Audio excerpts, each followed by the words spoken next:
Hi guys, my name is Piers Ridyard. I'm the CEO of Radix, and today I'm going to be talking a little bit about Uniswap and, as a broader idea, what a continuous function market maker is. Like, why are people so excited about Uniswap, and what is this really esoterically named concept, continuous function market maker?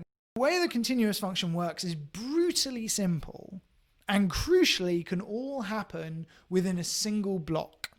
So within a single transaction, within a single the time that it takes to do one confirmation on top of Ethereum, you can end up ordering all of these orders that come in a very deterministic way, and you can work out what price should be given because the people who are providing the liquidity have done so by just giving it to this function, this mathematical function. And the mathematical function just says, right, if I have 10 units of this and 10 units of this, let's say I've got 10 units of asset A and 10 units of asset B.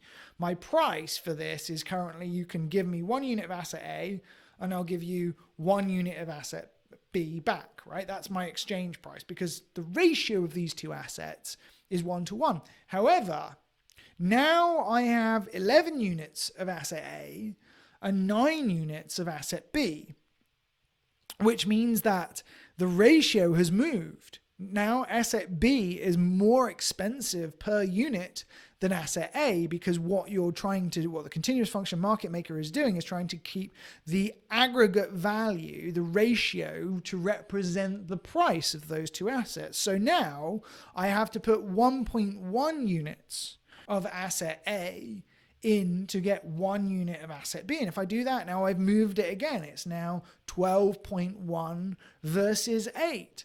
And suddenly asset B is even more expensive. Now, what I've done is a simplification of that. It actually moves much more quickly. So as you come to there being 1 unit of asset B, there you get to the point where you have hundreds of units of asset A, because as there's less asset B and more asset A, asset B becomes exponentially more expensive. So you can never run out of asset B.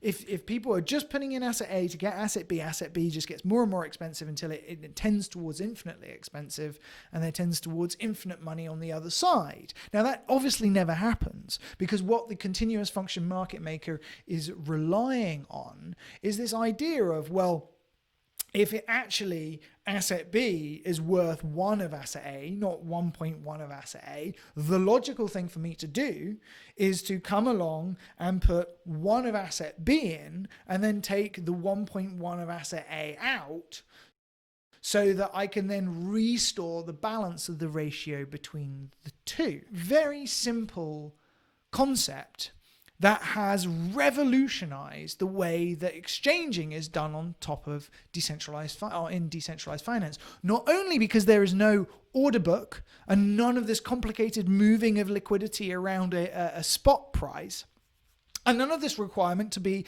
a professional market maker. All you need to do is have some of asset A and some of asset B, and suddenly you can be a liquidity provider to these pools.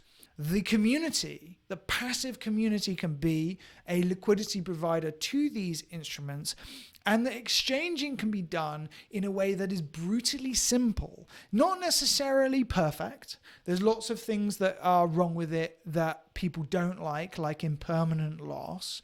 But despite these complicated concepts like impermanent loss, the brutal simplicity of it has created a scenario where you end up having an incredibly powerful tool for exchanging one asset for another in a decentralized fashion that can happen really quickly, and a community of people can provide liquidity to. And that, in a nutshell, is what a continuous function market maker is and why it is exciting.